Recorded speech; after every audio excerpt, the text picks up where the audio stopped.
This is Haider Khan here और आप लोग देख रहे हो बॉलीवुड अड्डा। शुक्रिया।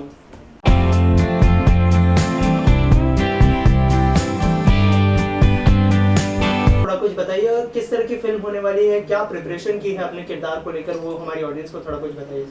मूवी रोमांटिक स्टोरी है।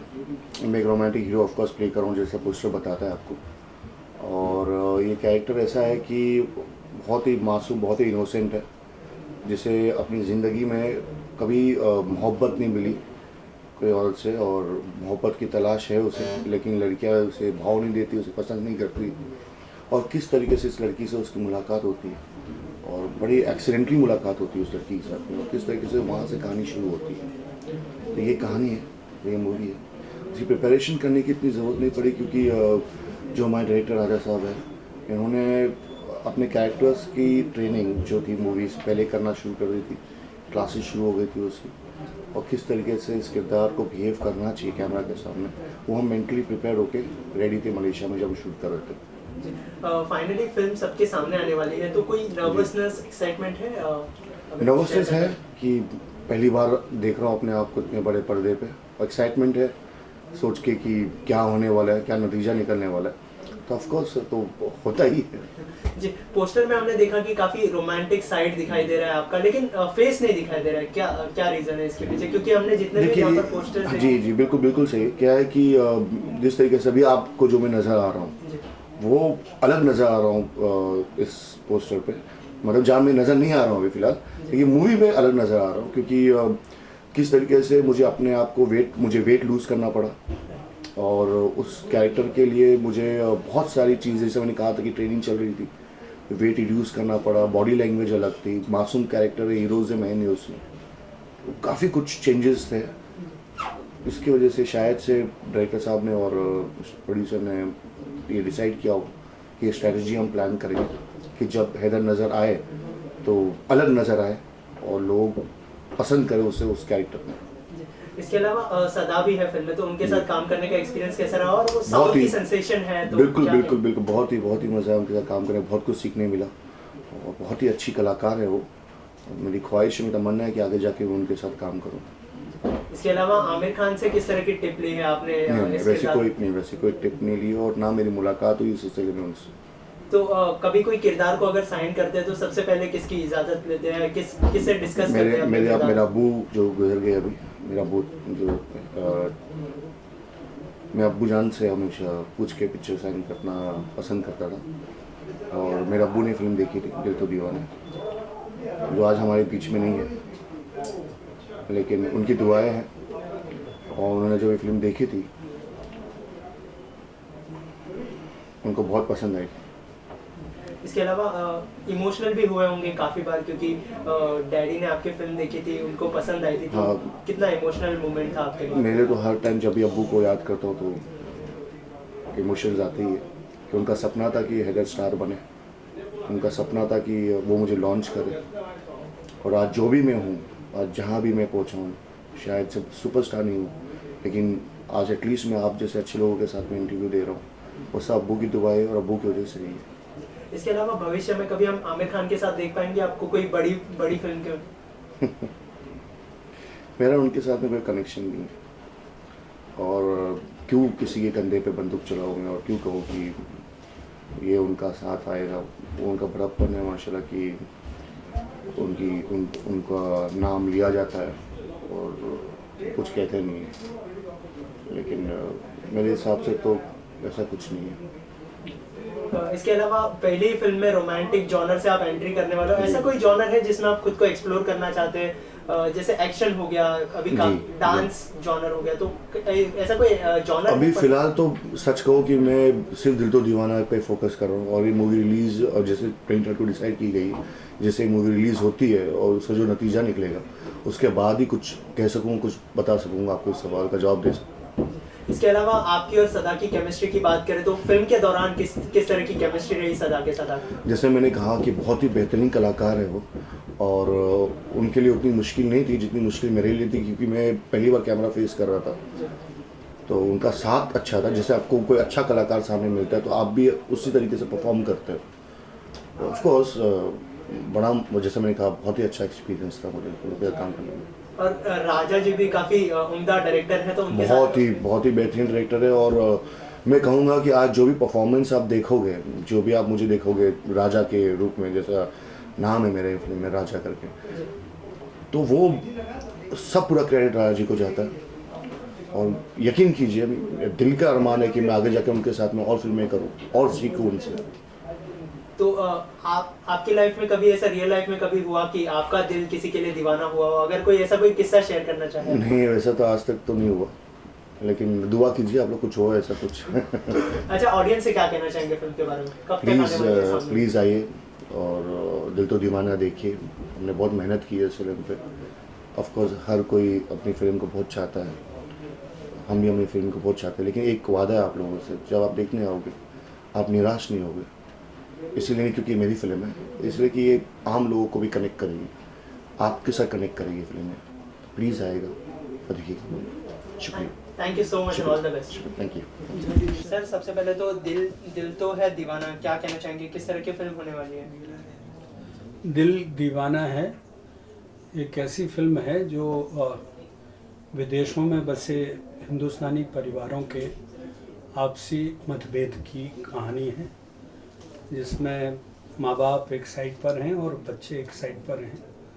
दरअसल होता क्या है कि विदेशों में जो परिवार बसे हुए हैं उनको हमेशा ही लगा रहता है कि बच्चा दूसरी संस्कृति में किसी और कल्चर के साथ जुड़ गया है, कहीं ऐसा तो नहीं ये पकड़ जाएगा। तो वो हिंदुस्तानी पूरे कल्चर की दुहाई देते हैं कि साहब हिंदुस्तान में संस्कृति अच्छी है, आज भी समाज में लोग इज़्ज़त करते हैं, माँ बाप की इज़्ज़त होती है, हमारे संस्कार हैं। तो चूँकि जो बच्चे हैं वो यहाँ पले बड़े नहीं हैं, यहाँ के संस्कार के बारे में उनको कोई पता नहीं, तो वो फिर यही कहते हैं कि जब आपके देश में इतने अच्छे संस्कार थे, सब कुछ था, तो क्यों आप आ गए? वो कहते साहब गरीबी थी, मजबूरी थी, पैसे नहीं थे। तो बोले अब पैसे भी कमा लिए, गरीबी भी ख़त्म हो गई, अब चले जाइए। तो ये एक ऐसा कन्फ्लिक्ट है जो सालों दर साल परिवारों में रहता है, और अल्टीमेटली परिवार इसीलिए वहाँ पे टूटते हैं, अलग होते हैं। तो दो परिवार जो आपस में दोनों अलग अलग विचारधारा के रहते हैं और एक ही घर में, और वहाँ पे दिक्कत फिर ये हो जाती है कि अल्टीमेटली वो परिवार कम और एक दूसरे से दुश्मन ज़्यादा बन जाते हैं। एक तो ये कहानी है, दूसरी कहानी है आपसी मतभेद के। मुसलमान में भी दो हिस्से हैं, एक शिया है एक सुन्नी है, सरदारों में भी एक निहंग है, एक बापे सरदार हैं, हिंदुओं में तो बहुत है। तो ये कहानी ये भी है। और दूसरा एक वहाँ के जो टीनेजर लड़के हैं, जो यूथ है, नौजवान हैं, जो लड़कियां हैं, नौजवान लड़के हैं, वो अपने आप को दूसरे ग्रुप के साथ, दूसरे कम्युनिटी के साथ मिक्स नहीं कर सकते हैं, और अपनी कम्युनिटी में उनको एक दूसरे के लिए सुपीरियर और इन्फीरियर का अपना एक कॉम्प्लेक्स होता है। उसी को लेकर ये पूरी फिल्म है, लव स्टोरी है, और 3 बच्चों की कहानी है जो अपनी अपनी ज़िंदगी अपने तरीके से जीना चाहते हैं। माँ बाप के विरोध के बावजूद भी वो अपनी ज़िंदगी जीने पे होते हैं। सर, फिल्म के लिए रेफरेंसेस कहाँ से लिया है आपने? मतलब कोई इंस्पिरेशन है इस कहानी के लिए? मैं पिछले दिनों अमेरिका में था और एक परिवार के साथ मैं 3.5-4 महीने रहा था, और एक फिल्म वहाँ पे कर रहा था, that game of chess, as a director. उस परिवार को हमने स्टडी किया। बहुत संपन्न फैमिली, दिल्ली के, सब कुछ उनके यहाँ था। जो नहीं था वो उनके आपस में एक दूसरे के लिए, ना तो उन दोनों माँ बाप के प्रति बच्चों का विश्वास, ना बच्चों के लिए माँ बाप का विश्वास। वो कम्युनिकेशन लेवल पे बिल्कुल ज़ीरो थे, और विरोधाभास इतना था कि माँ जाते जाते बच्चे को बताती थी ये मत करना, वो मत करना, और बच्ची घर से निकलते ही वही सब करती थी। तब मुझे लगा कि ये बात शायद हिंदुस्तान में बहुत सारी फिल्में बनी और आगे भी बनेंगी, लेकिन ये बात किसी न किसी माध्यम से लोगों तक पहुंची नहीं है। तो then I thought of it and मैंने अपने प्रोड्यूसर से डिस्कस किया और उनको लगा। फिर उसमें हमारी एक लव स्टोरी ऐसी भी है, जो जीनत अमान एक अनवेड माँ बनती हैं, और फिर किस तरह से वो हिंदुस्तानी लड़का, जब खबर मिलती है कि वो उनकी गर्लफ्रेंड माँ बनने वाली है, तो रातों रात छोड़ के वो भागता है, और कैसे वो उस बच्चे को पैदा करके बड़ा करती हैं विदाउट किसी रिलीजन। वो कहती तेरा धर्म, तेरे संस्कार होंगे, तेरे कर्म होंगे। तू तय करना जब बड़ा हो कि तुझे किस धर्म में जाना है। तो उस तरह की एक फिल्म है जो नेचुरली लव स्टोरी के साथ साथ एक मैसेज भी लेके चलती है। जी सर, हैदर काफ़ी समय के बाद बड़े पर्दे पर एंट्री करने वाले, तो उनको फिल्म में लेने की कोई खास वजह? नहीं, हम लोगों ने तो ऑडिशन किया था, बाद में इन्होंने बताया कि आमिर साहब के ये भाई हैं, ताहिर साहब के बेटे हैं, और फिर ताहिर साहब मिले तो अच्छा लगा। इतना बड़ा परिवार, इतने बड़ा नाम फिल्म के साथ जुड़ा, और ही वॉज अ परफेक्ट, हमें चाहिए था एक खूबसूरत नौजवान, तो अच्छे हैं। और सदा बहुत फेमस एक्ट्रेस है, तब जब सदा से हमारी बात चल रही थी तो हमने उनकी अपरिचित करके एक फिल्म है वो देखी थी, तो मुझे लगा बिल्कुल ठीक है। तो सदा को लेने से हमारे 2 मकसद सॉल्व हुए। एक तो हमें मलेशिया में उनकी वजह से बहुत मदद मिली, एंड साउथ में बहुत पॉपुलर है, and she is very punctual, hardcore punctual, time से पहुंचना, टाइम पे डिलीवरी देना, काम, एवरीथिंग वाज परफेक्ट। तो हम लोगों को ऐसा कुछ है नहीं। इसके अलावा सर, फिल्म में 2 परिवारों की कहानी बताई गई है। एक फिल्म आई थी 2 स्टेट्स करके, जिसके अंदर 2 परिवारों के कॉन्फ्लिक्ट दिखाए गए, लव स्टोरी दिखाई गई है, जो कि काफी मेल जोल खाता है। नहीं, हमारी फिल्म से ऐसा बिल्कुल कुछ भी नहीं है, वो मील और दूर नहीं। हम दरअसल वो जो हम आपको बात कर रहे हैं, वो एक ही परिवार में 2 विचारधाराएं हैं, बेटे की अलग और माँ की, बाप की अलग, और बेटी की अलग और माँ की अलग। ये एक कन्फ्लिक्ट है। बॉयफ्रेंड और गर्लफ्रेंड का हमारे यहाँ कोई वैसा कन्फ्लिक्ट है नहीं है। हमारे यहाँ वो जब वो लड़के, मुसलमान के पिताजी आलोकनाथ जी कहते हैं कि बेटा बहुत घूम फिर लेना, लेकिन शादी तो इस्लाम में ही करना, मुसलमान से ही होगी। तो जब वो एक लड़की को लेके आते हैं तो पता चलता वो शिया निकलती है, तो इस बात पे विवाद हो जाता है कि शिया सुन्नी। तो यहाँ पे इसी बीच में जो ज़ीनत अमान की भूमिका है वो यही है कि आप लोगों ने बहुत धर्म भी बांट दिया, इंसानियत भी बांट ली। अरे इन बच्चों को तो छोड़ो, कम से कम इनको तो अपनी ज़िंदगी अपने तरीके लिए जीने दो।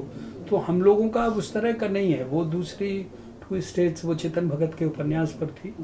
We have got a different topic all together. It's a difference, and living outside the country and then raising up the family, it's a different all together. Sir, इसके अलावा फिल्म लव स्टोरी के अलावा audience को एक अच्छा message भी देगी जो परिवार को मिलाएगा। बिल्कुल सही, कोशिश यही है। मतलब देखिए, मेरा तो मानना ये है कि जो भी डायरेक्टर, जो भी कहानीकार, जो भी कथाकार, उपन्यासकार जब कुछ लिखे तो उसमें उसका अपना इंटरप्रिटेशन होना चाहिए। आप यूं ही सड़क को सड़क नहीं दिखा सकते।